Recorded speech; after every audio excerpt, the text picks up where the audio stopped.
Queridas, queridos, continuamos con la lectura y estudio de la obra de la doctora Melanie Klein. Este video vamos a comenzar un texto llamado Situaciones infantiles de angustia reflejadas en una obra de arte y en el impulso creador. Miren, queridas, queridos, recordemos, estamos abordando la obra de Melanie Klein como una obra transitoria entre Freud y Lacan. Y estamos hablando de un mundo, ajá, estamos hablando de una disciplina, no la psicología, no la psiquiatría, el psicoanálisis. Ajá.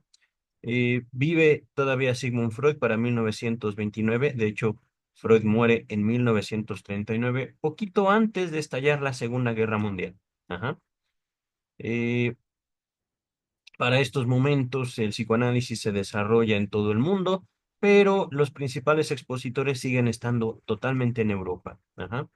La doctora Melanie Klein, si bien no fue discípula directa de Sigmund Freud, Freud sí tenía conocimiento de su influencia dentro del círculo psicoanalítico, dentro de, podemos decirlo, la segunda generación de psicoanalistas. Ajá.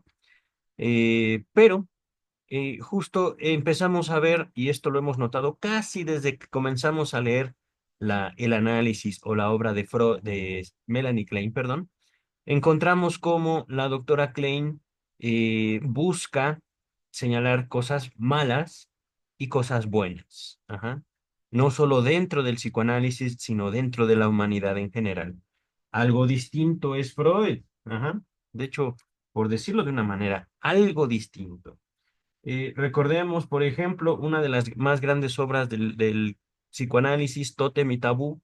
Sigmund Freud, sin ser un creyente, sin tener una postura a favor o en contra de el cristianismo, el catolicismo, el judaísmo, de la religión en general, en Tótem y Tabú ubica la religión como un adelanto cultural general de la humanidad. Ajá. Y en Tótem y Tabú nombra al cristianismo como un avance dentro, digámoslo así, de la construcción cultural llamada religión. Un avance, ¿por qué? Porque ubica, digamos, es un paso más allá del monoteísmo. Ajá. En el Hijo ubica a la figura divina. Ujú. No en el Padre, sino la importancia del Hijo. Pero, por supuesto, ahorita les estoy haciendo un resumen muy, muy breve. Tótem y Tabú no se trata de ensalzar, de que todos nos hagamos cristianos, sino justamente ese es el punto. Freud nunca fue ni cristiano ni creyente, ni tampoco buscaba lo bueno. Hasta cierto punto, el psicoanálisis da ese tipo de libertades. Nos coloca a nosotros como analistas como ajenos a los valores que dan forma a los pacientes, a los analizantes. La doctora Klein fue distinta. Ajá. La doctora Klein, tal vez por encargarse de analizar niños, fue que su análisis era mucho más directivo, mucho más, podemos decirlo, invasivo, mucho más controlador. Ajá.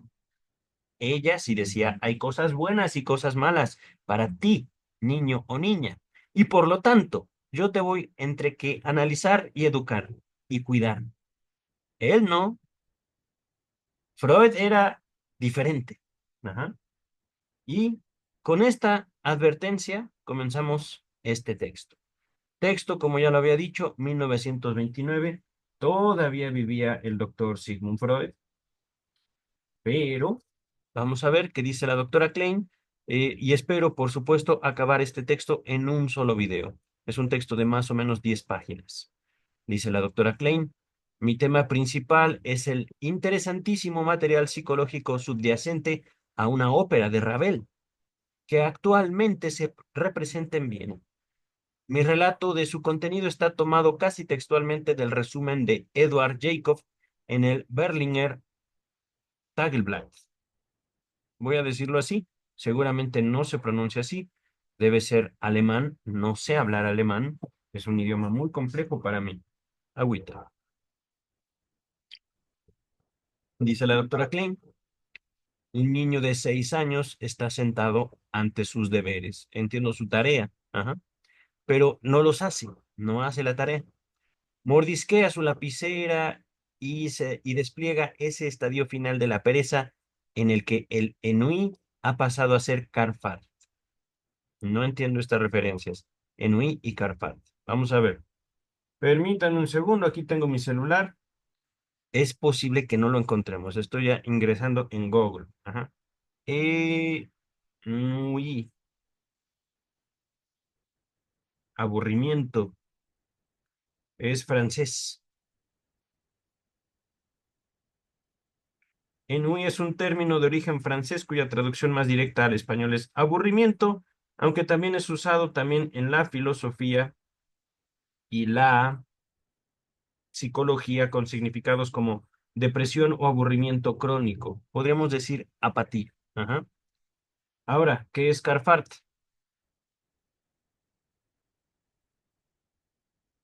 Carfart. Enter. Francés también. No, así está. No me equivoqué. Carfart, cucaracha. Se está viendo en mi pantalla. Ajá. Ah, ¿me equivoqué? No. Miren, aquí Google mismo me sugiere, tal vez te has equivocado y no es cafard, pero están viendo el texto de Klein. Tal vez quisiste decir, dice Google, carfard. Ajá. Carfard, carfard es cucaracha en francés. Ahora, ¿qué es carfard? Mm, no, ni idea. Le puse carfard y de todos modos me muestra una cucaracha. Cafard, cucaracha. Ok, no entiendo. ¿Cómo pasamos de un aburrimiento, una apatía, a ser cucarachas? Ok, pero aquí les recuerdo, esto es Klein, y además de Klein, posiblemente los traductores. Una cita de El chiste y su relación con lo inconsciente, que les dejo en la descripción. Traductore traidore. El traductor es un traidor. Ajá. Y por supuesto lo estoy interpretando ahorita. Esto quiere decir, cada que no solo nos aproximamos a textos psicoanalíticos, sino realmente toda obra que es pasada de un lenguaje al otro tiene que pasar por un traductor. Y hasta cierto punto podemos entender también ahí el papel o la labor del analista entre lo inconsciente y lo consciente del mismo sujeto.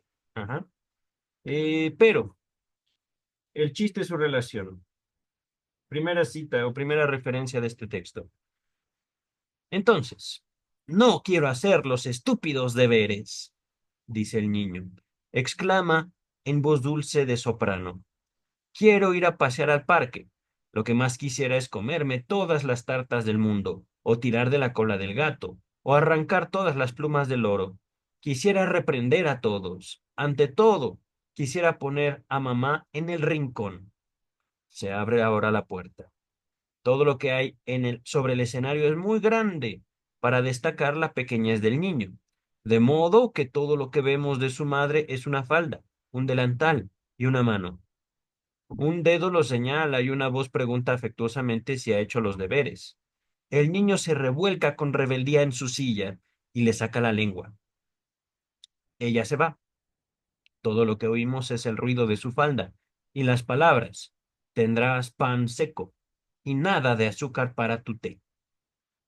El niño estalla de rabia, salta, tamborilea en la puerta, hace caer la mesa, la tetera, de la mesa la tetera y la taza, de modo que se rompen en mil pedazos. Trepa al asiento de la ventana, abre la jaula y trata de molestar a la ardilla con su lapicera. La ardilla se escapa a través de la ventana abierta. El niño salta de la ventana y coge al gato. Chilla y blande las tenazas. Atiza furiosamente el fuego de la parrilla abierta y con sus manos y pies empuja la marmilla dentro de la habitación. No sé qué es marmilla. Ahorita vemos, a ver. Google, ayúdame. Sálvame, San Google. Marmita. Esa palabra tampoco la uso. Marmita. Es una olla generalmente de metal, ¿ok? Se escapa una nube de cenizas y humo. Blande las tenazas como una espada y empieza a desgarrar el empapelado. Luego abre la caja del reloj de la pared y arrebata su péndulo de cobre. Vierte la tinta sobre la mesa. Los cuadernos y libros vuelan por el aire. ¡Hurra! Las cosas que ha maltratado se animan. El sillón rehúsa dejarlo sentar encima o usar los almohadones para dormir sobre ellos. La mesa, la silla, el banco y el sofá levantan súbitamente los brazos y exclaman, ¡Fuera con esta sucia criaturita! El reloj tiene un terrible dolor de estómago y empieza a dar la hora como loco. La tetera se apoya sobre la taza y empiezan a hablar en chino. Todo sufre un cambio aterrador. El niño retrocede contra la pared y tiembla de miedo y desolación. La estufa le escupe una ducha de chispas. Se esconde tras los muebles. Los jirones del empapelado que desgarra empiezan a balancearse y se yerguen, mostrando pastoras y ovejas. La flauta del pastor hace oír un lamento desgarrador. El rasgón del papel se separa a Coridón de su amarilis. Se ha convertido, debe ser, en un rasgón en la tela del mundo. Pero el triste cuento se desvanece. De la cubierta de un libro, como si saliera de la casilla de un perro, emerge un hombrecito. Sus ropas están hechas de números y su sombrero es como una pi. No sé qué es una pi. Sostiene una regla. Bueno, una pi debe de ser el símbolo el número pi. Ajá, 3.14, etcétera. Ajá. Sostiene una regla y salta por la habitación con pequeños pasos de danza. Es el espíritu de las matemáticas y empieza a examinar al niño. Milímetro, centímetro, barómetro, trillón 8 y 8 son 40. 3 veces 9 es 2 veces 6. El niño desvanece, o el niño desfallece, perdón. Casi sofocado, se refugia en el parque que rodea la casa. Pero allí otra vez el clima infunde terror. Insectos, ranas, lamentándose en suaves tercetos, un tronco de árbol lastimado que resuma resina en lentas notas de bajo, libélulas y adelfas. Todos tocan al recién llegado. Búhos, gatos y ardillas vienen en multitud. La disputa sobre quién va a morder al niño se convierte en una lucha mano a mano. Oh, una ardilla que ha sido mordida cae al suelo, gritando al lado del niño. Él instintivamente se quita la bufanda y venda la pata del animalito. No hay gran asombro entre los animales que se reúnen vacilando en segundo plano. El niño ha murmurado, Mamá, es restituido al mundo humano de protección, de ser bueno, entre comillas. Este es un chico que se porta bien. Cantan los animales muy seriamente en una suave marcha al final de la pieza, mientras abandonan el escenario. Algunos de ellos no pueden contenerse de exclamar, Mamá. Examinaré ahora más estrechamente los detalles con que se expresa el placer del niño en la destrucción. Me parece que evocan la situación infantil temprana en mis escritos más recientes. Repito, me parece que evocan la situación infantil temprana que en mis escritos más recientes he descrito como importancia fundamental tanto para la neurosis como para el desarrollo normal de los varones. Me refiero al ataque al cuerpo de la madre y al pene del padre dentro de ella. La ardilla de la jaula y el péndulo arrancado del reloj son símbolos claros del pene en el cuerpo materno. Pero, queridas, queridos, corríjanme si me equivoco.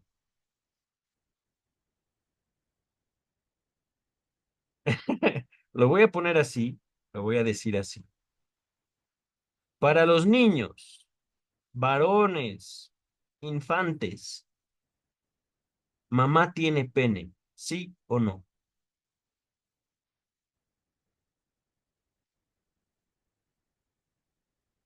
Sí. Los niños piensan, niños varones, no niñas, niños varones, todos tienen cuerpos como el mío, hasta que, ¡pum!, descubren el cuerpo de mamá o de una hermanita o de una mujer cercana a ellos. Puede ser la abuela, puede ser la nana, puede ser la maestra, pero descubren el cuerpo y descubren la diferencia de sexos. Ajá. Aquí hay algo en Melanie Klein, en el análisis kleiniano, en la apropiación de Melanie Klein de la obra de Freud. Ajá. Esto, como una idea, como una representación, es posible, pero no sin pasar por la castración. Es decir, aquí el cuerpo de mamá es el pene de mamá es el pene de papá. Ajá. Y para que esa representación, esa idea aparezca en la mente de un niño, tiene que conocer primero la separación, la diferencia entre los sexos, la diferencia anatómica, y segundo, la relación sexual, cosa que, por supuesto, no es universal, al menos no aparece de esta manera. Es decir, hay niños que efectivamente descubren, mi cuerpo y el de mi mamá es diferente. Yo tengo una hace pipí y ella no. Ajá. O mi hermanita no, o mi tía no, mi abuelita no tiene. Ajá. Pero papá sí tiene. Una hace pipí como el mío. Ajá. Y segundo, puede ser que haya niños que, digamos, esta diferencia anatómica la descubran antes o después de descubrir la relación sexual entre adultos, ajá, no entre niños. Ajá. Aquí estamos hablando nuevamente de un universo infinito en las configuraciones humanas. Ajá. Y esto es una advertencia que yo planteo desde la lectura de Freud. Ajá. Freud trata de aproximarse y de dar cabida a esa multitud de representaciones. Y aquí Melanie Klein está proponiendo una representación, parece ser que de manera única, de manera universal. Parece ser. Fíjense, tanto para la neurosis como para el desarrollo normal. Al ataque, ok, podemos decir. Aquí Melanie Klein no se equivoca. Los niños, lo queramos o no, quieren atacar el cuerpo de mamá y papá, pero al pene del padre dentro de ella. ¿Y cómo sabe que está el pene del padre dentro de ella? Eso es mi pregunta. Ajá. ¿Todos lo sabemos? No, no necesariamente. Ahora, ¿esto está equivocado? Tampoco necesariamente, pero no lo podemos generalizar. Si la doctora Klein encontró eso, es posible que lo haya encontrado en un caso. No podemos generalizar. Ajá. Aún lo vimos en el complejo edípico freudiano. Un niño puede enamorarse de su mamá y odiar a muerte a su papá simplemente porque tiene a mamá. Sí, pero ¿y qué tal si no hay padre? ¿Qué tal si, por ejemplo, el niño en vez de enamorarse de mamá, se enamora de papá? Y en vez de amar a mamá y desear a mamá, la odia a ella y siente en ella su rival. ¿Qué tal? Todas esas configuraciones y más hablamos en el abordaje de toda la obra freudiana. Ajá. Y aquí la doctora Klein está haciendo una afirmación, me parece universal. Ajá. Pero, vamos a ver, la ardilla de la jaula y el péndulo arrancado del reloj son símbolos claros del pene en el cuerpo materno. No estoy de acuerdo, pero así escribió ella. Están viendo el texto de ella. Ajá. ¿Y qué tal símbolos de la castración?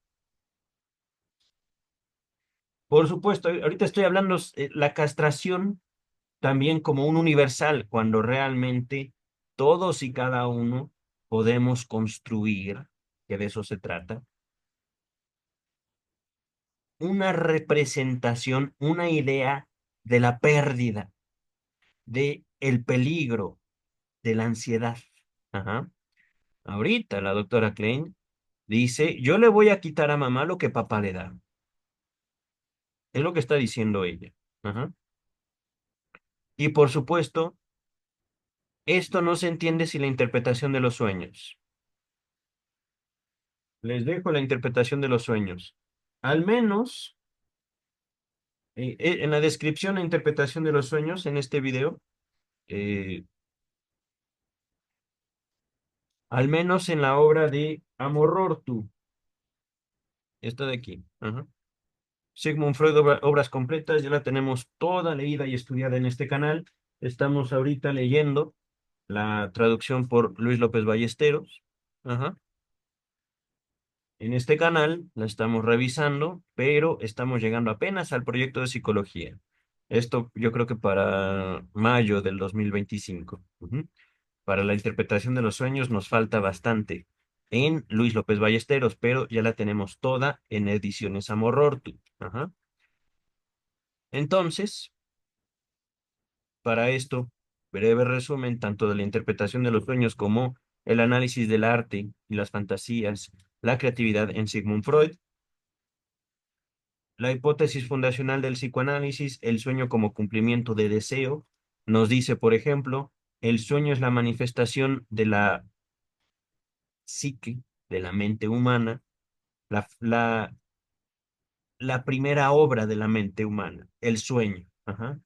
Todos soñamos. No siempre recordamos ese sueño, pero todos soñamos. Ajá. Y a partir del sueño podemos aproximarnos al arte, el arte como un cumplimiento de deseo, pero no directo, no literal, simbólico. Ajá.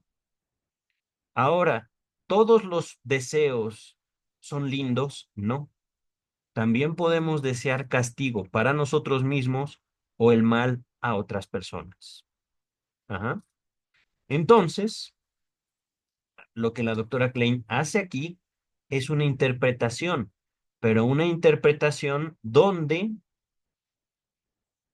ahí ya no está el complejo de Edipo, ¿sí?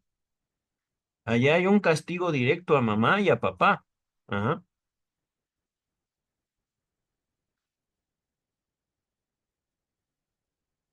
Ahí hay una voluntad infantil, ¿cierto? Pero, continuamos.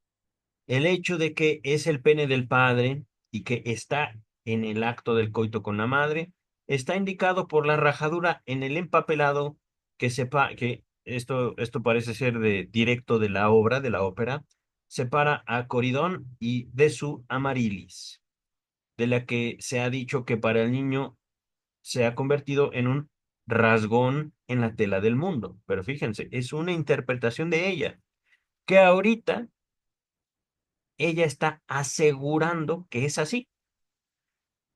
Freud no hace eso.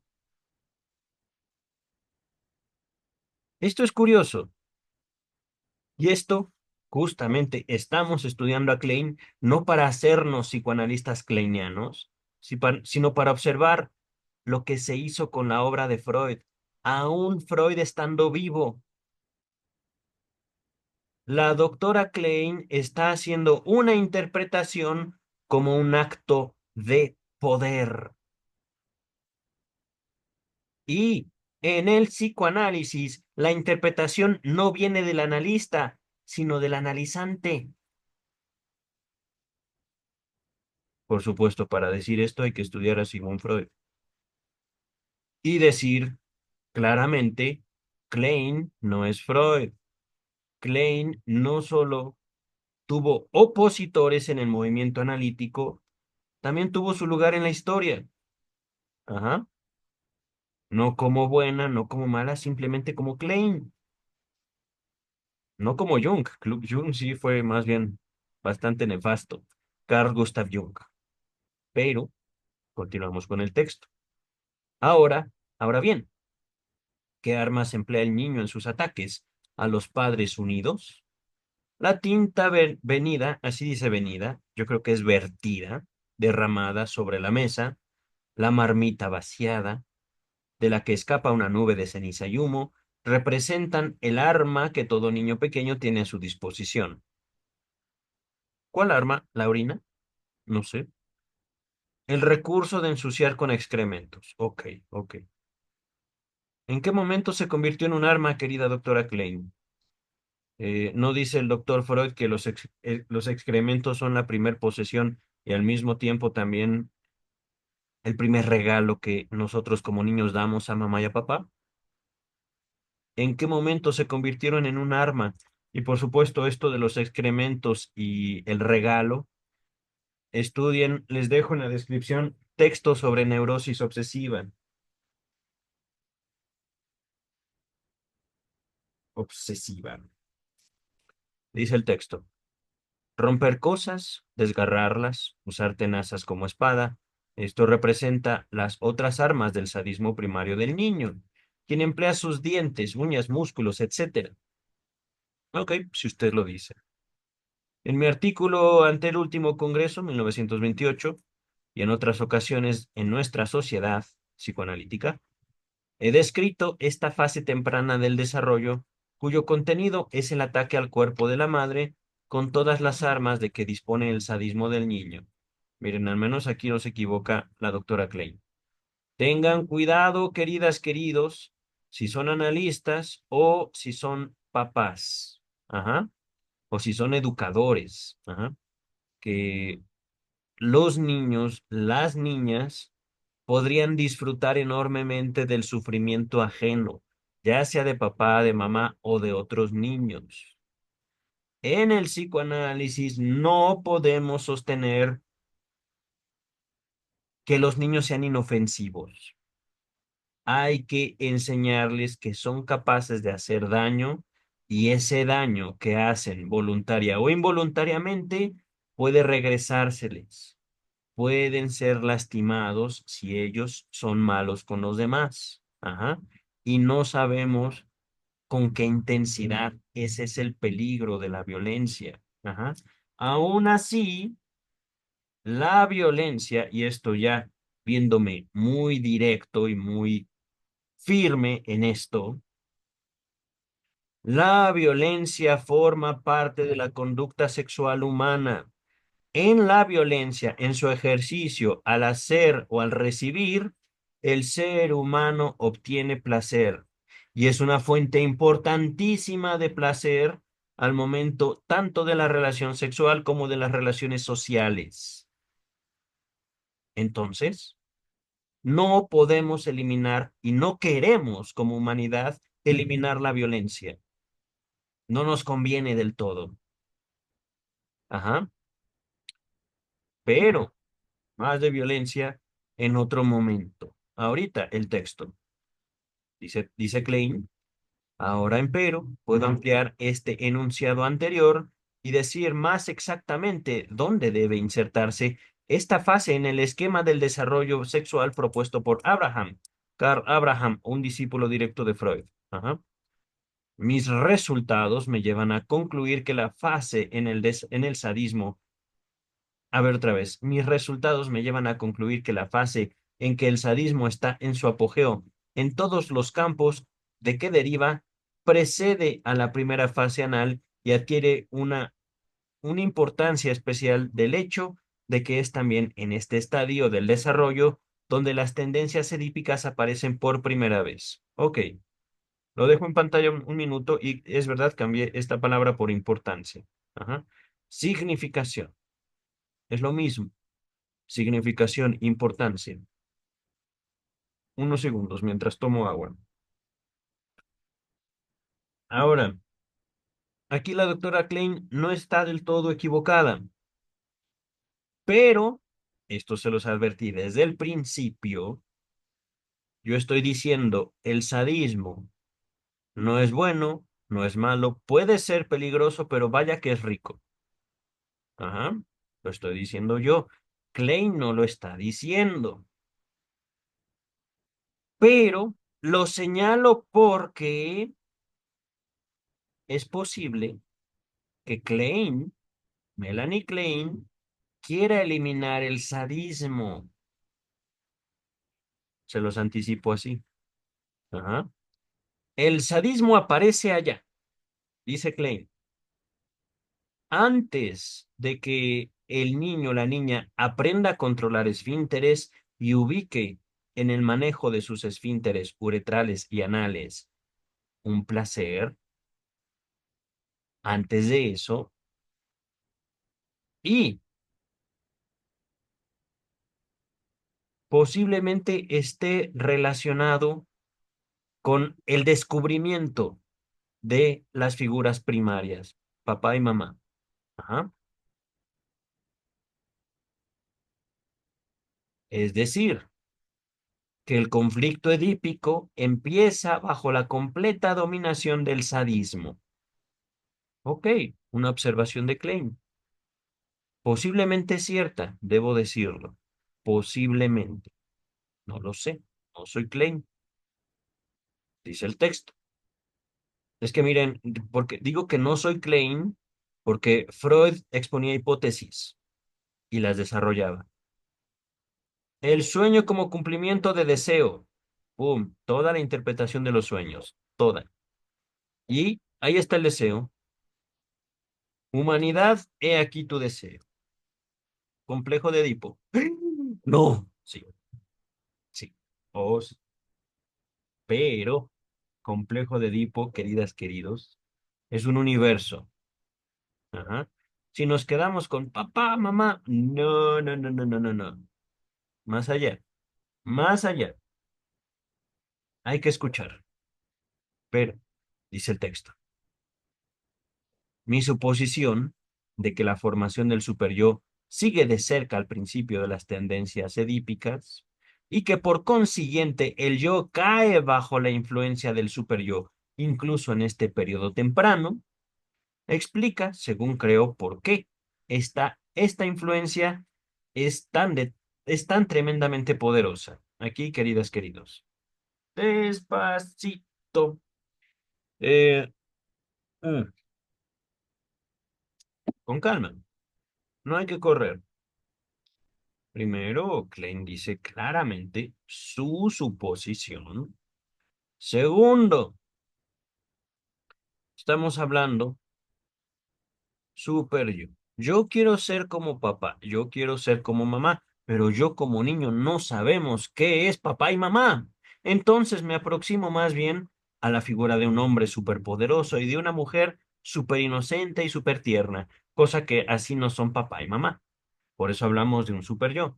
No es una realidad con la que conviven los niños, sino una fantasía de papá y mamá, super yo. Y a partir de ese concepto elevadísimo de papá y mamá, hacen su primer proyecto moral.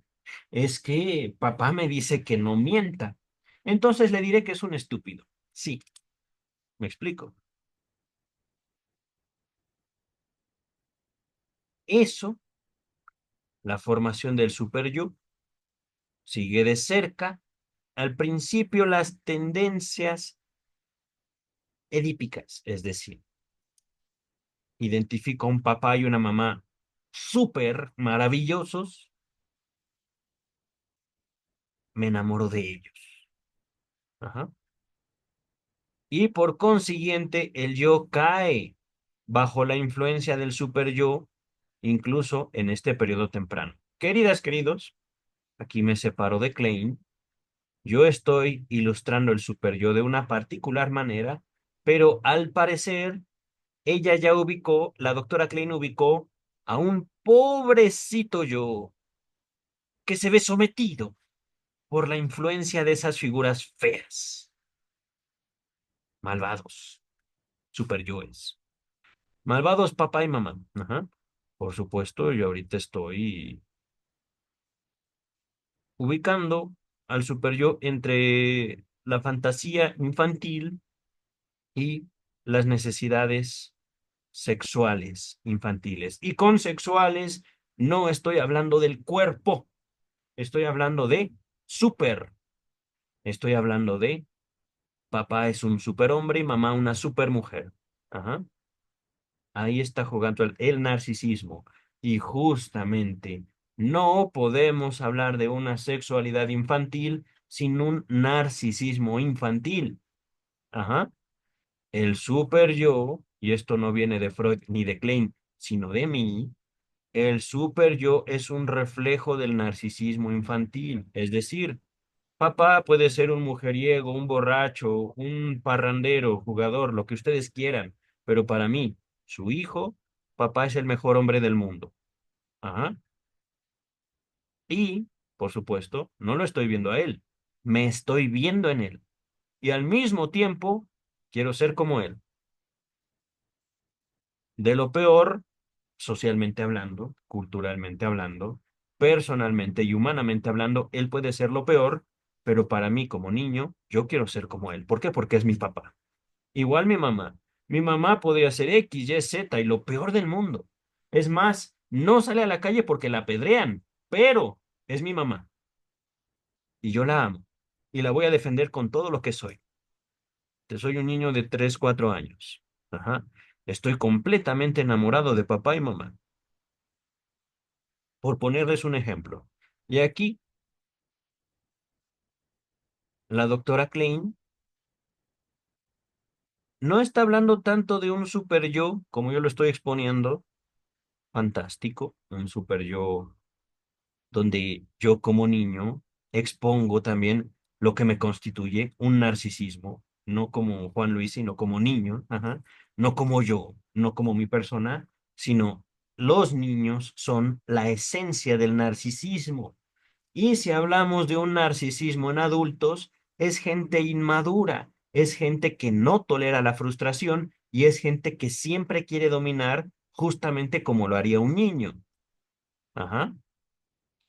Aquí la doctora Klein está poniendo al super yo como el que somete. Por eso hay una víctima, el yo. Pero, ¿quién formó ese super yo, queridas? ¿Quién? Pues el yo infantil, el narcisismo infantil. Ajá. Miren, por supuesto, este es un ejemplo de mi trabajo aquí en YouTube. No estoy sometiéndome a Klein y no pienso hacerlo, así como tampoco me sometí a Freud, como tampoco es necesario someterse a Freud. El mismo esquema del psicoanálisis nos pide, Freud, no me crean, estudien, verifiquen. Salud. Ay, el agua. Ay, amo, me encanta beber agua. Dice el texto. Ba, ba, ba, ba, ba, ba. Voy a repetir esto. Dice Klein. Mi suposición de que la formación del superyo sigue de cerca las tendencias, al principio de las tendencias edípicas y por consiguiente el yo cae bajo la influencia del superyo incluso en este periodo temprano, explica, según creo, por qué esta influencia es tan tremendamente poderosa. ¿Por qué? Cuando los objetos están introyectados, cuando yo me apropio de lo que pienso es papá y mamá, el ataque dirigido hacia ellos con todas las armas del sadismo provoca el terror del sujeto a ser atacado en forma parecida o análoga por los objetos externos e internalizados. Es decir, la doctora Klein simplemente se dedica a Plum, ¿no? Ahí les va, pum, el paquetote, pero mm, despacito. Yo soy un niño de 4 o 5 años, 3 4 5 años. Me doy cuenta que papá es y mamá también es. Son como ellos sean, pero también para mí son lo máximo. Ajá. Cuando digo para mí, es porque ya me he hecho una imagen de ellos. Cuando ya me he hecho una imagen, los he internalizado o bien los he introyectado, llevado adentro. Ajá. me hice una idea. Los objetos, estamos hablando de todo básicamente, todo lo que no es el sujeto. Y después, ya cuando el sujeto se divide, se escinde, ajá, ya podemos entonces hablar de que el sujeto humano puede ser para sí mismo un objeto de amor y de odio. Hablamos de justamente el principio del narcisismo.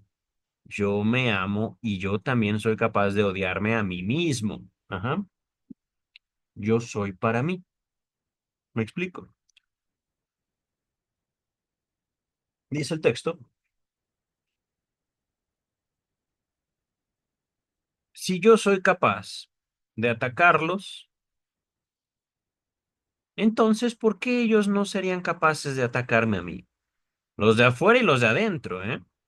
¿Qué tal si, por ejemplo, yo me escondo para que mi mamá no me vea haciendo algo malo? Ajá. Pero luego ella no se da cuenta y sin embargo, yo sueño que ella me regaña, que ella sí me vio. Y yo sé perfectamente que en la vida real ella no sabe lo que yo hice.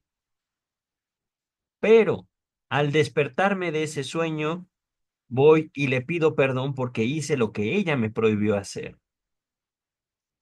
Ajá. Es decir, el ataque de los objetos internalizados es la culpa. No estamos aquí hablando de un concepto religioso. Estamos aquí hablando de, yo me hice la idea de papá y mamá como superhombre y supermujer. Ajá. Los máximos, los mejores del mundo. Y eso lo llevé a a mi mundo interno, ajá, a mí mismo, a mi conciencia. Cuando yo no soy igual al superhombre o a la supermujer, entonces me siento mal conmigo. Ajá. Y podría yo atacarme, podría yo burlarme de mí, etcétera, etcétera, etcétera, dice el texto. Quería recordaros estos conceptos míos porque con ello puedo tender un puente con un concepto de Freud. Vean aquí la independencia de ella. Ajá. Y está bien, ciertamente, esta independencia. Pero, eso es el punto, queridas, queridos. Yo no soy Sigmund Freud. Freud es Freud, Klein es Klein, yo soy yo. Ustedes serán ustedes. Y si ustedes toman lo que dijo él o lo que dijo ella y hacen lo que quieran con eso, serán ustedes responsables delante de la ley. No porque lo digo yo, sino porque así es el mundo. Ajá. Ya no les gustó tanto, ¿verdad? Perdónenme, pero tenemos que abordarlo con seriedad. Mm. Dice el texto. Uno de los conceptos de Freud más importantes entre las nuevas conclusiones que nos ha presentado en el texto que les dejo en la descripción, inhibición, síntoma y angustia, es decir, la hipótesis de una temprana situación infantil de angustia o peligro. Antes de continuar, un segundito. Inhibición, síntoma y angustia. Es un solo texto, pero así se llama. Inhibición, síntoma y angustia. Pero aquí, queridas, queridos, vamos a ver qué maromas hace Melanie Klein, qué malabares hace, malabares teóricos. Y les comento qué dice Freud en inhibición, síntoma y angustia. Y por supuesto, ya ustedes verán inhibición, síntoma y angustia para que no digan, te creo. No, cuestionar, ajá, saber, preguntar y por supuesto, practicar. Dice Klein, creo que esto pone al trabajo analítico sobre una base más firme y precisa aún que la que ha tenido hasta ahora y da así a nuestros métodos una dirección todavía más clara. Ah, quiere reformar al psicoanálisis estando el doctor Freud vivo. Bien por usted, pero ¿por qué hace eso, doctora Klein? Está diciendo que el psicoanálisis no tiene una dirección clara, eso es cierto. 1929.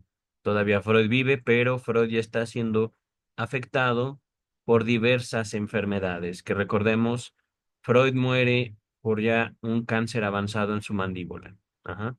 Él supera operaciones, pero adquiere un dolor crónico. Y no recuerdo si para 1929 Freud todavía tenía su mandíbula inferior. Todo esto le quitan y tiene o le implantan una prótesis, no sé si de madera o de acero, no me acuerdo. Pero sí, ya Freud estaba enfermo. Ajá.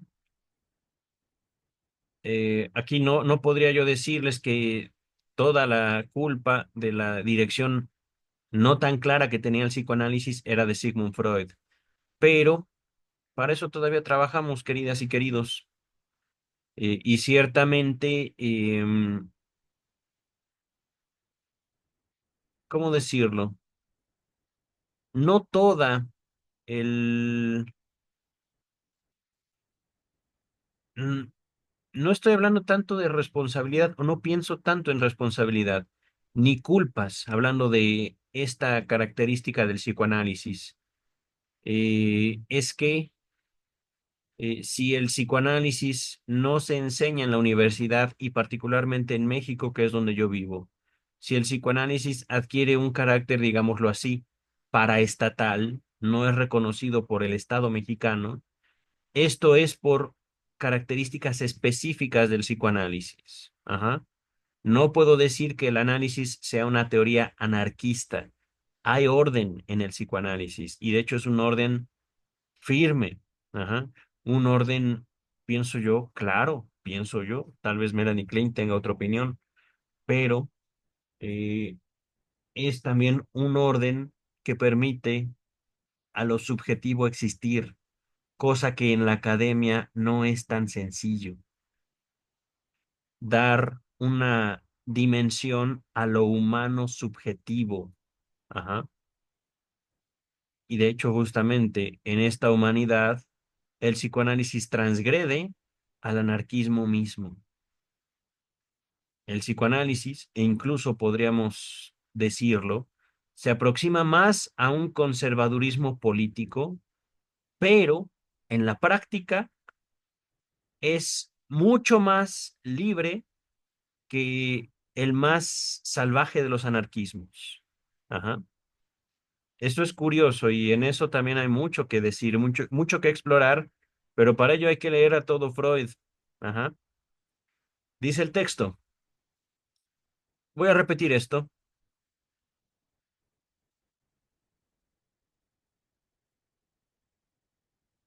A ver, ¿dónde será?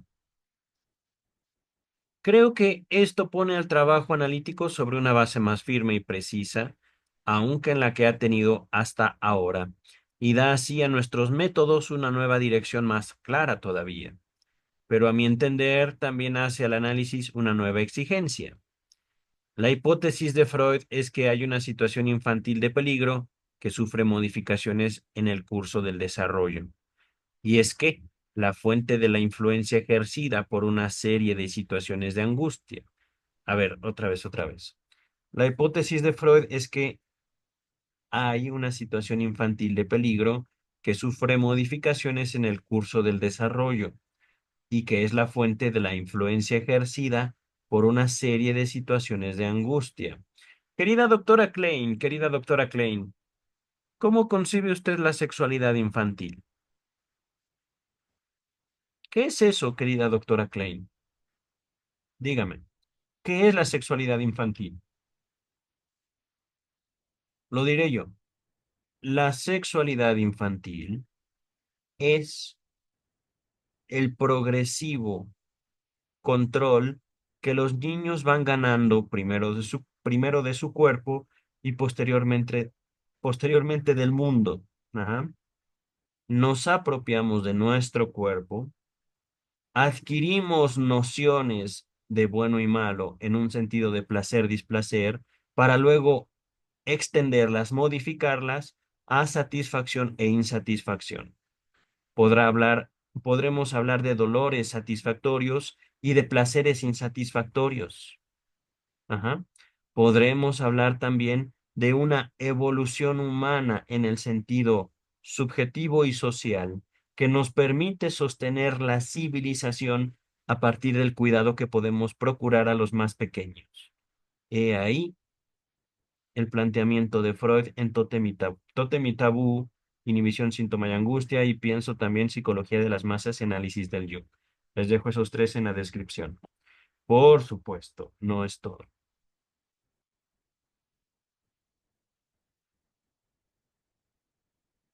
Ahí también va parte de mi propia hipótesis, parte de mi propia línea de investigación que he denominado psicoanálisis del Estado. Ajá, en esto que les estoy exponiendo. Pero es que fíjense, aquí, situaciones de angustia. Podemos decir, la doctora Klein nos advierte, hay que ser buenos con los niños. ¿Por qué? O bueno, es lo que dice Melanie Klein de Freud. Ajá. Pero yo les pongo una pregunta, queridas y queridos. ¿Recuerdan ustedes sus primeras manifestaciones de excitación sexual, hablando ya como adultos? No estoy hablando de cuando descubrimos, por ejemplo, la pornografía. No, estoy hablando, por ejemplo, como varones, la primera vez que tuvimos una erección. ¿Fue algo bonito o más bien nos dio miedo? Porque nosotros no necesariamente controlábamos cuándo teníamos o tenemos una erección. Entonces, una respuesta humana natural, afectiva, puede desencadenar un evento de angustia. Y estoy poniendo una situación desde mi propia experiencia con mi propio cuerpo. El automatismo. Yo no lo quiero, pero ¡pum! Se dio. ¿Cómo le hago? Me da miedo. No quiero que me pase. Ajá. Y estoy hablando, por supuesto, digámoslo, desde una experiencia también infantil. ¿Por qué? Como niños podemos tener esas experiencias. Mi cuerpo reacciona. Yo no quiero, pero él lo hace solito. Ajá. Por supuesto, esto es solo un ejemplo. La apropiación del cuerpo es una relación donde hay angustia, pero también puede haber placer.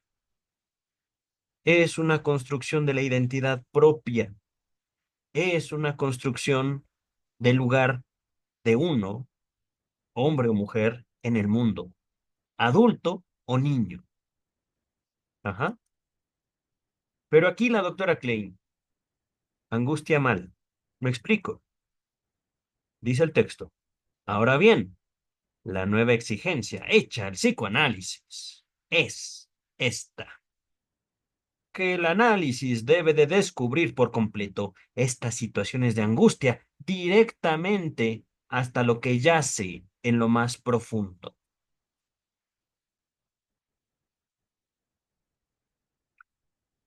¿Y eso qué es? Queridas, queridos, fíjense, ella dice, lo acabamos de leer, necesitamos claridad. Ajá, pues no.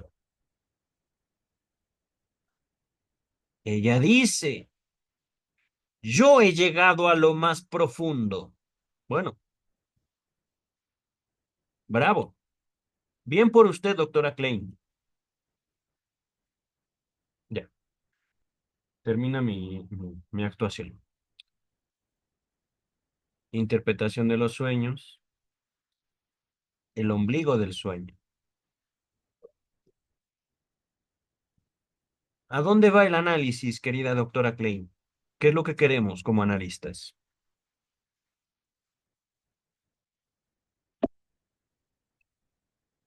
¿Qué es eso, querida doctora Klein?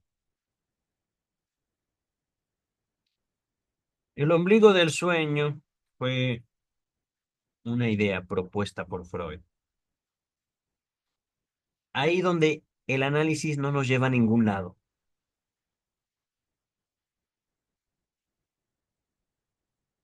Ahí donde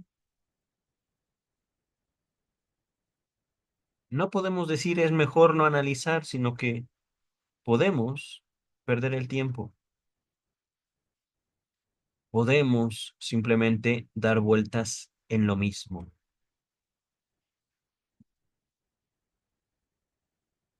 Ya no estamos hablando de un descubrimiento. Estamos hablando, digámoslo así, de la vida misma. Ya no hay poder, ¿no?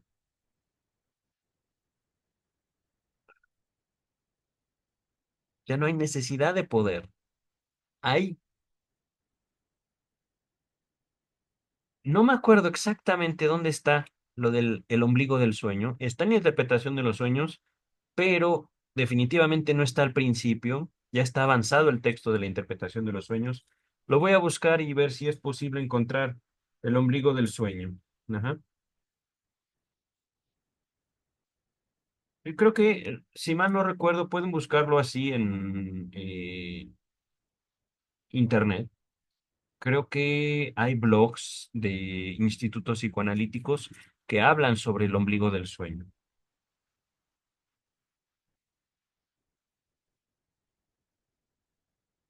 Ahorita vamos a continuar con el texto, pero fíjense, esta exigencia, esta demanda de un análisis completo se vincula con la que Freud sugiere como exigencia nueva en la conclusión de su historia de una neurosis infantil. Aquí no recuerdo si es el historial del hombre de los lobos, debe ser el hombre de los lobos, donde dice que un análisis completo debe revelar la escena primaria. Esta última exigencia puede tener su pleno efecto solo en unión con lo que acabo de presentar. A ver, otra vez lo dejo en pantalla. Verán, la doctora Klein, por lo que entiendo, me voy a desabrochar, estoy a medio calor. Aquí en México el clima ha estado un poco cambiante. Y cuando empecé este video se veían las nubes de lluvia y ahorita más bien veo el sol por todos lados. Pero mm, parece ser que la doctora Klein se está separando de el doctor Freud, porque les dejo Historia de una neurosis infantil. Me parece que es el historial clínico del hombre de los lobos.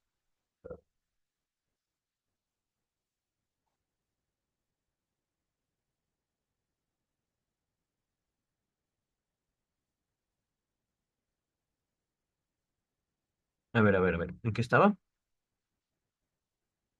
Aquí, en este historial, Freud propone que un análisis completo, un análisis bien hecho, debe revelar la escena primaria. Es decir, debemos, dice Freud, o lo plantea así, como analistas, debemos indagar hasta aproximarnos a ese descubrimiento infantil y dónde coloca al niño o a la niña, pero no como niños, sino como adultos, ajá, como nuestros pacientes. Yo he visto a papá y a mamá haciendo cosas que ni sabía que existían, ni sabían que eran posibles. Jamás me imaginé que los cuerpos puedan interactuar de esa manera. Ajá. Y por supuesto, desarrollarla. Ese, según Klein, dice Freud. Ajá. Es decir, aquí hay una elaboración de Klein. Ajá. No recuerdo exactamente que en el historial de una neurosis infantil Freud haya dicho esto, pero tampoco puedo negarlo. Vamos a concederle esto a Klein. Ajá. Sin embargo, aquí parece que Klein se separa. Dice, esta última exigencia puede tener su pleno efecto solo en unión con lo que acabo de presentar. Si el analista tiene éxito en la tarea de descubrir las situaciones infantiles de peligro, elaborar su resolución y dilucidar en cada caso individual las relaciones entre las situaciones de angustia y la neurosis por una parte y con el desarrollo del yo por la otra, entonces, según creo, logrará más completamente el objetivo principal de la terapia psicoanalítica, la remoción de las neurosis. Aquí está justamente. Melanie Klein tenía el psicoanálisis como una práctica salvadora, remover las neurosis. Me voy a ver muy perverso, pero ¿y qué tal si las disfrutamos, doctora Klein? ¿Y qué tal si podemos aprovecharlas para nuestro bien y el de nuestros semejantes? ¿Qué tal?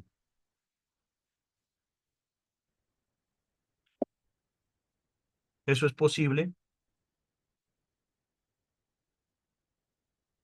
¿Qué tal si nosotros no tenemos que odiarnos a nosotros mismos? ¿Qué tal? ¿Qué les parece a ustedes eso, queridas y queridos? Dice el texto. Por consiguiente, me parece que todo lo que puede contribuir a la dilucidación y descripción exacta de las situaciones infantiles de angustia es de gran valor, no solo desde el punto de vista teórico, sino también terapéutico. Es que miren, ya aquí empezaba, y fue Klein, al menos desde aquí. Freud no hacía esto. Vamos a eliminar las neurosis porque eso es el éxito terapéutico. Y queremos ser terapeutas exitosos, ¿verdad? Pues adelante. Siga usted, doctora Klein, y si ustedes quieren ser terapeutas exitosos, bien por ustedes. Bueno, no lo sé, no los conozco. Ciertamente existen otros valores, queridas y queridos, y tengan cuidado. Si ustedes quieren salvar a la gente, pueden terminar crucificados. Ustedes, no la gente. Ajá. Dice el texto. Freud supone que la situación infantil de peligro puede ser reducida en última instancia a la pérdida de la persona amada o anhelada. Freud supone, y usted no supone, querida, yo creo que sí supone usted, y es muy fuerte en sus suposiciones, muy firme, un poquito impositiva usted, un poquito, dice el texto. Mm. Freud piensa que en las niñas la pérdida del objeto es la situación de peligro que actúa más poderosamente. En los varones es la castración. Mi trabajo me ha probado que estas dos situaciones de peligro son modificaciones de otras más tempranas aún. Ok. He descubierto que en los varones, no balones, es varones, ajá, con R, varones. El miedo a la castración por el padre está conectado con una situación especial que, según creo, resulta ser la más temprana situación de angustia. ¿Cree o está segura, querida? Es que miren, aquí es una batalla de creencias, es una batalla de suposiciones, al parecer. Ok, pues adelante, doctora Klein. Usted ya de todos modos ya murió. ¿Qué le vamos a hacer? Y la estamos estudiando. Dice el texto. Como he señalado, el ataque al cuerpo de la madre, cuyo momento psicológico es el apogeo de la fase sádica, implica también la lucha con el pene del padre dentro de la madre. ¿Ok? El hecho de que esté en cuestión una unión de ambos padres imparte especial intensidad a esta situación de peligro. ¿Por qué? Pero, ok, ya me callo. En concordancia con el sádico temprano super yo, que ya se ha establecido, estos padres unidos son agresores extremadamente crueles y muy temidos. Así, la situación de angustia relacionada con la castración por el padre es una modificación en el curso del desarrollo de la situación de angustia más temprana, tal como la he descrito. Ahora bien, creo que la angustia engendrada por esta situación está claramente representada en el libreto de la ópera que fue el punto de partida de mi artículo. Al examinar el libreto, he tratado ya con algún detalle esta fase del ataque sádico. Consideremos ahora qué sucede luego de que el niño ha dado rienda suelta a su anhelo de destrucción. Al principio del resumen, el autor menciona que todas las cosas del escenario son muy grandes para acentuar la pequeñez del niño, pero la angustia del niño le hace parecer gigantescas las cosas y las personas, mucho más allá que la diferencia real de tamaño. Entonces el niño es una presa de la angustia que él mismo creó, querida doctora Klein, dice el texto. Además, vemos lo que descubrimos en el análisis de cualquier niño, que las cosas representan seres humanos y por consiguiente son objetos de angustia. El autor de la síntesis escribe lo siguiente: las cosas maltratadas empiezan a vivir. El sillón, los almohadones, mesas, silla, etcétera, atacan al niño. Se rehúsan a servirlo, lo dejan fuera, lo dejan afuera. Encontramos que las cosas para sentarse y descansar sobre ellas, tanto como las camas, aparecen por lo general en el análisis de niños como símbolos de la madre protectora y amante, es decir, que ama. Los rasgones del empapelado representan el interior dañado del cuerpo materno, mientras que el viejo hombrecito de los números que sale de la cubierta del libro es el padre, representado por su pene, ahora en carácter de juez, y que está por pedir al niño, que desfallece de angustia, que dé cuentas del daño y el robo cometido en el cuerpo de la madre. Cuando el niño escapa al mundo de la naturaleza, vemos cómo ésta toma el rol de la madre, a la que ha agredido. Los animales hostiles representan una multiplicación del padre, al que también ha atacado, y también los niños que supone que están dentro de la madre. Vemos los incidentes que tuvieron lugar dentro de la habitación reproducidos ahora en mayor escala en un espacio más amplio y con mayor número. El mundo transformado en el cuerpo de la madre enfrenta hostilmente al niño y lo persigue. En el desarrollo ontogénico, es decir, evolutivo de la especie, en el desarrollo ontogénico, el sadismo es superado cuando el sujeto avanza en el nivel genital. Me equivoqué entonces, ontogénico es en el desarrollo individual. Ajá. Filogenético, estamos hablando del desarrollo de la especie. Ajá. Cuanto más poderosamente se instaura esta fase, más capaz se vuelve el niño de amor objetal y de vencer su sadismo por medio de compasión y simpatía. Este paso del desarrollo se muestra también en el libreto de Ravel, cuando el niño siente piedad de la ardilla herida y va en su ayuda. El mundo hostil se torna amistoso. El niño ha aprendido a amar y cree en el amor. Los animales concluyen: este es un buen chico, un chico que se porta bien. El profundo insight psicológico de Colette, que escribió el libreto de la ópera, se muestra en la forma en que tiene lugar la transformación de la actitud del niño. Cuando cuida a la ardilla herida, murmura mamá. Los animales que lo rodean repiten esta palabra. Es esta palabra redentora la que ha dado título a la ópera, la palabra mágica.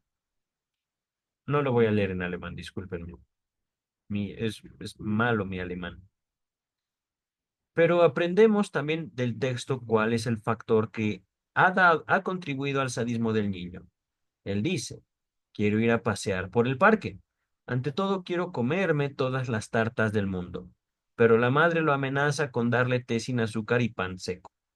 La frustración oral se convierte, la frustración oral que convierte a la madre buena, indulgente en madre mala, estimula su sadismo.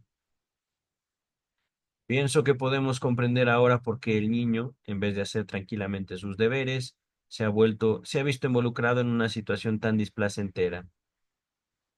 O sea, no por díscolo, no por ser niño malo. Tenía que ser así, porque fue conducido a ella por la presión de la antigua situación de angustia que nunca había dominado. Su angustia fortifica la compulsión de repetición y su necesidad de castigo contribuye a la compulsión, que se ha hecho ahora muy fuerte, a procurarse un castigo real para que la angustia sea apaciguada por un castigo menos grave que el que la situación de angustia le hace anticipar. Repito, su angustia fortifica la compulsión de repetición y su necesidad de castigo contribuye a la compulsión, que se ha hecho ahora muy fuerte, a procurarse un castigo real para que la angustia sea apaciguada por un castigo menos grave que el que la situación de angustia le hace anticipar. Es decir, el niño deviene masoquista. ¿Por qué la gente se procura castigos, queridas y queridos? Angustia, sí. ¿Y el placer? ¿Dónde queda en esto? ¿Dónde queda el placer en la ecuación kleiniana de la mente humana? Esa es una buena pregunta para un psicoanalista kleiniano. No lo soy. Podríamos decir que soy lacaniano, pero más bien, siguiendo a Lacan, soy un psicoanalista freudiano. Ajá. Dice el texto. Estamos bastante familiarizados con el hecho de que los niños son traviesos porque quieren ser castigados.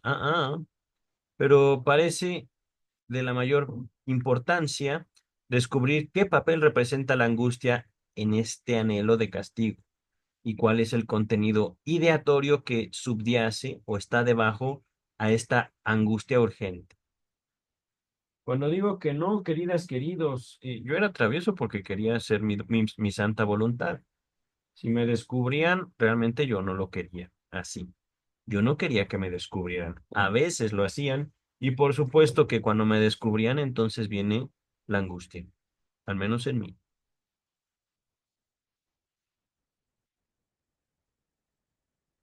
Pero querer ser castigados, no puedo decirlo siempre. Aunque aquí la doctora Klein, esto es cierto. Un castigo puede bajar mi angustia porque creo que he hecho algo muy malo. Un castigo, justamente, puede irme aproximando a ver que no soy tan importante. Un castigo puede ser, ¿cómo decirlo? Principio de la ley, principio, o podemos decirlo así también, el fin del narcisismo, o un fin del narcisismo. Ajá. Porque también aquí estamos notando algo muy importante, y si no lo notaron ustedes, se los diré. El que se hace castigar también ejerce un control y un poder sobre el mundo. Ajá. Repito, si yo me hago castigar, el castigo me afecta a mí, me duele a mí, pero fui yo quien los hizo castigarme. Ajá. Yo les he dicho, cuando yo era travieso, yo no quería que me descubrieran. A veces lo hacían, pero no era mi intención. Pero, ¿qué tal si esta necesidad de castigo no viene por algo que hicimos, sino que pensamos? ¿Eso sería locura? Principio de placer. Un castigo físico puede llevar a una disminución de angustia. Y entonces yo me controlo a mí mismo. Y por supuesto, yo controlo el mundo. No yo, sino aquel que se aproxima y domina sus placeres. Por decirlo de una manera, eh, funcional, digámoslo así.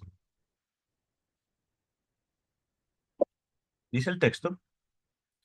Ilustraré ahora con otro ejemplo literario la angustia que he encontrado conectada con la primera situación de peligro en el desarrollo de una niña.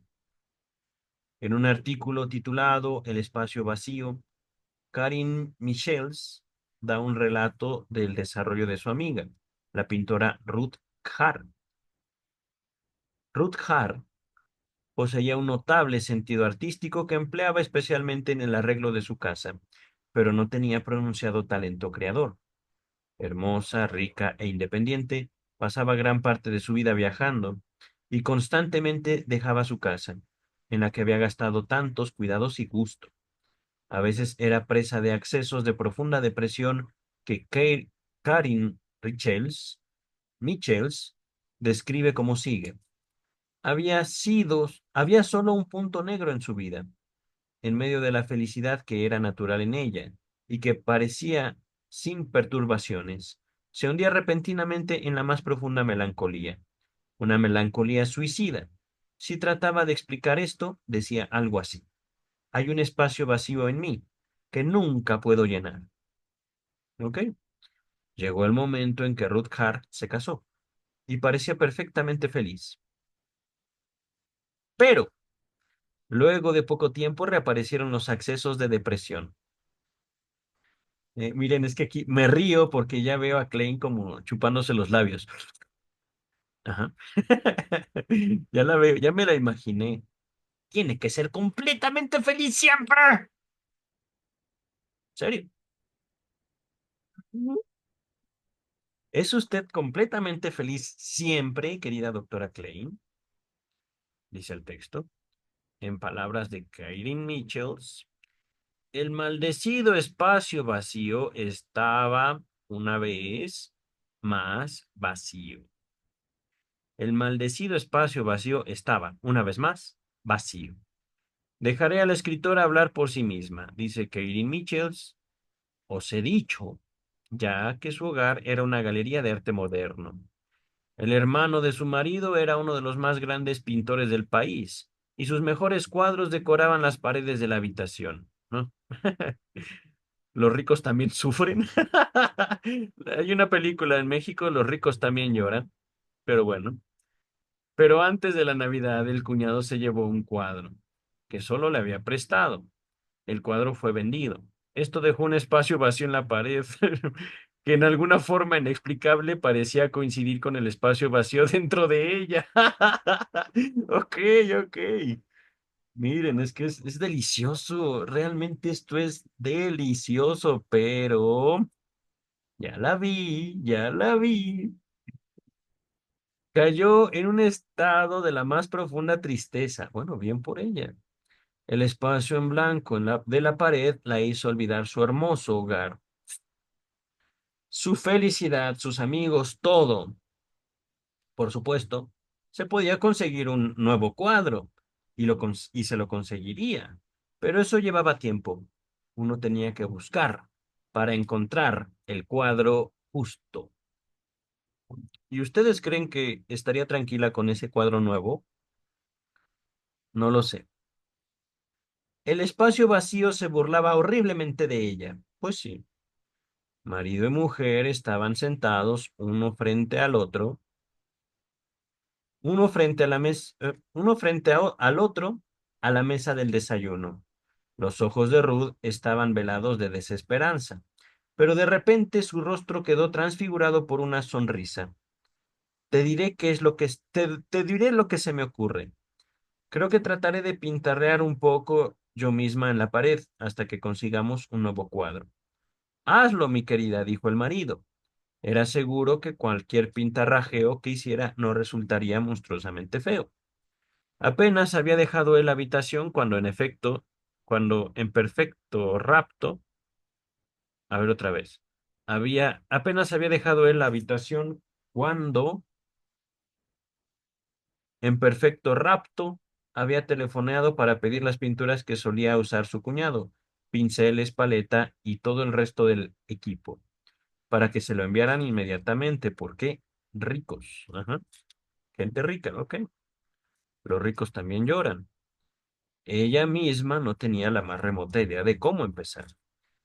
Nunca había sacado pintura de un tubo, puesto la base en el lienzo o mezclado colores en la paleta. Qué emocionante. Mientras que las cosas encargadas estaban en camino, se paró frente a la pared vacía con un trozo de tiza negra en la mano e hizo trazos al azar. como le venía a la imaginación. ¿Tendría que tomar el automóvil y correr a ver a su cuñado para preguntarle cómo se pinta? No, antes preferiría morir. Hacia el atardecer retornó su esposo y ella corrió a recibirlo con febril brillo en sus ojos. ¿Es que estaba por enfermarse? Lo atrajo con ella diciendo, ven, verás. Y él vio. No podía apartar su mirada de lo que se veía. No podía entender. No lo creía. No podía creerlo. Ruth se arrojó al sofá, exhausta y desfallecida. ¿Lo crees posible? La misma tarde mandaron buscar al cuñado. Ruth palpitaba de ansiedad por el veredicto del conocedor. Pero el artista exclamó inmediatamente, no te imaginarás que me vas a convencer de que tú lo pintaste. ¡Qué mentira infame! Este cuadro fue pintado por un artista experimentado. ¿Quién demonios es? No lo conozco. Ruth no podía convencerlo. Él pensaba que le estaban haciendo una broma. Y al retirarse, su despedida fue, si tú lo pintaste, yo voy a dirigir una sinfonía de Beethoven en la Capilla Real mañana, aunque no sé ni una nota de música. Esa noche Ruth no pudo dormir mucho. El cuadro de la pared había sido pintado, eso era seguro, no era un sueño. Pero ¿cómo había sucedido eso? ¿Y qué vendrá después? ¿Qué vendría después? Estaba febril, tenía fiebre, devorada por un ardor interno. Debía probarse a sí misma que la divina sensación y el inexplicable y el inexpresable sentimiento de felicidad que había sentido podía repetirse. Katie, Katie Michels agrega entonces que después de este primer intento, Ruth Carr pintó varias obras maestras y las exhibió ante los críticos y el público. Karin Michels anticipa una parte de mi interpretación de la angustia relacionada con el espacio vacío en la pared al decir, en la pared había un espacio vacío que en alguna forma inexplicable parecía coincidir con el espacio vacío dentro de ella. Ahora bien, ¿cuál es el significado de este espacio vacío dentro de Ruth? O más bien, para decirlo más expresamente, más exactamente, de la sensación que a su cuerpo le faltaba algo. Aquí ha venido a la conciencia una de las ideas conectadas con la angustia, que en el artículo que leí ante el último congreso describí como la angustia más profunda experimentada por las niñas. Es el equivalente de la castración en varones. La niña tiene un deseo sádico, originario en los estadios tempranos del conflicto edípico. Robar los contenidos del cuerpo de la madre, es decir, el pene del padre, las heces, la caca, los hijos y destruir a la madre misma. Este deseo provoca la angustia de que la madre a su vez le robe a ella de sus propios contenidos, especialmente de hijos, y de que su cuerpo sea destruido y mutilado. A mi parecer, esta angustia que he descubierto en el análisis de niñas y mujeres como la más profunda angustia, representa la situación primera de peligro de la niña. Justamente, queridas, queridos, ¿qué es lo más? ¿Qué es lo bueno? ¿Qué es lo malo? Nosotros como analistas solo decidimos una vez en nuestro propio análisis. Y justamente transgredir eso, ir más allá de eso o llegar hasta ahí, es lo que nos permite decirnos analistas. Pero decir, iremos más profundo, justamente, repito, el ombligo del sueño. Ahí donde se asienta en lo no dicho, no me acuerdo. Voy a releerlo. Ajá. He llegado a ver que el terror a estar sola, la pérdida de amor y la pérdida del objeto de amor, que Freud sostiene que es la situación infantil básica de peligro en las niñas, es una modificación de la angustia que acabo de describir. Cuando la niña que teme que la madre agreda a su cuerpo no puede ver a su madre, esto intensifica la angustia.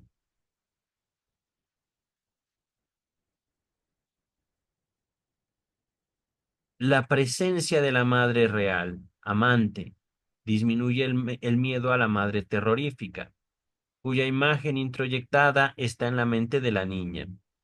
En un estadio, estadio posterior del desarrollo del contenido del miedo cambia. La madre real, amante, puede perderse y la niña quedará sola y abandonada. Y eso no es complejo de castración, querida doctora Klein. Es que, eh, por supuesto, digo, no, no se trata de decir lo que dice Freud era verdad y lo que dice Klein es mentira. No, no va por ahí, queridas, queridos. Es justamente, ¿buscamos desarrollar una ciencia o buscamos desarrollar nuestras propias hipótesis? Ajá.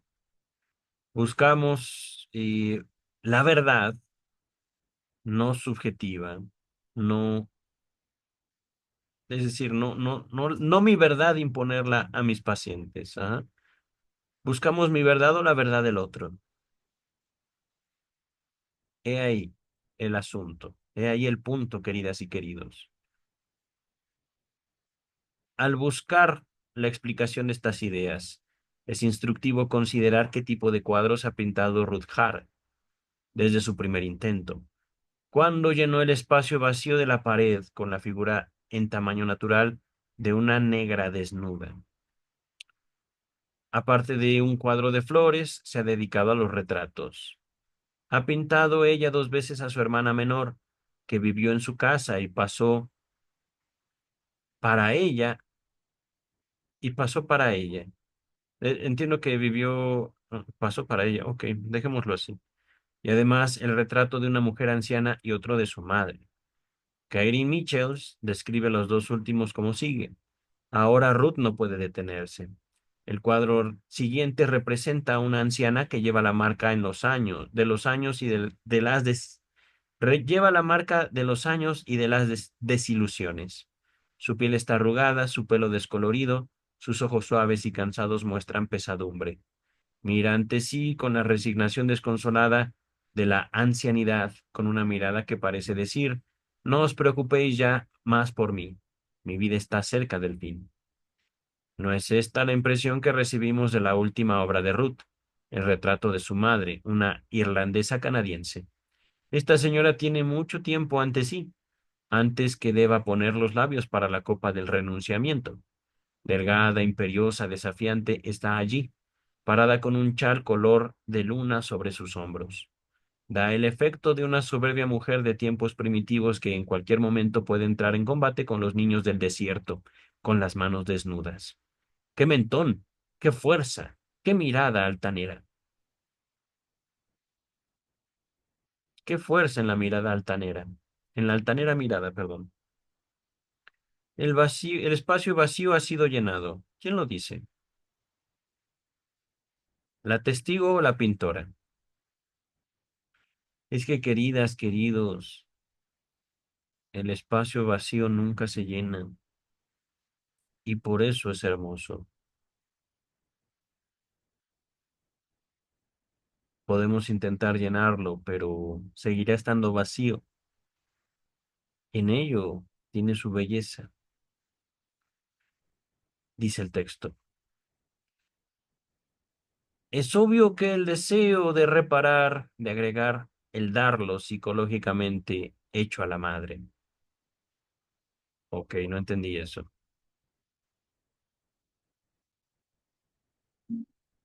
Y también restaurarse a sí misma. Estaban en el fondo del impulso a pintar estos retratos de sus parientes. El de la anciana, en el umbral de la muerte, parece ser la expresión del deseo sádico primario de destruir. El deseo de la niña de destruir a su madre, de verla vieja, gastada, desfigurada, es la causa de la necesidad de representarla en plena posición de fuerza y belleza. Al hacerlo, la hija puede apaciguar su propia angustia y puede tratar de reparar a la madre y hacerla nueva a través del retrato. En los análisis de niños, cuando la representación de deseos destructivos es seguida de la expresión de tendencias destructivas, encontramos constantemente que el dibujo y la pintura son utilizados como medios para reparar a la gente. El caso de Ruth Hart muestra claramente que esta angustia de la niña es de la mayor importancia para el desarrollo del yo en las mujeres y es uno de los incentivos de realizaciones. Pero por otra parte, esta angustia Puede ser la causa de grave enfermedad y muchas inhibiciones, como en el miedo de castración del varón.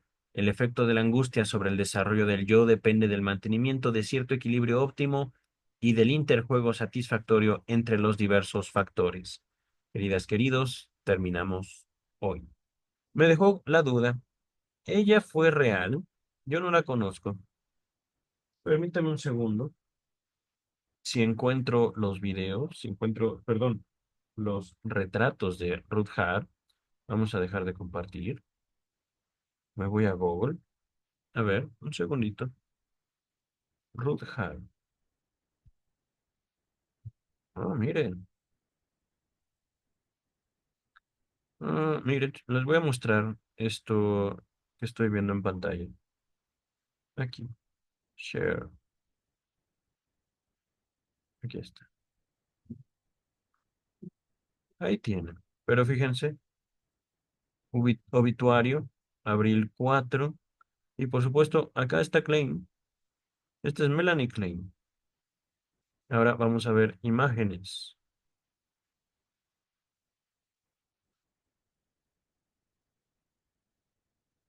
Mm, creo que este es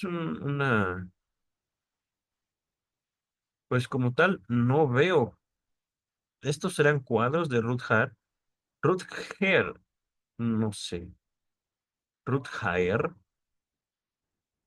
Hare. Ah, me parece que es un personaje ficticio. Me parece, porque,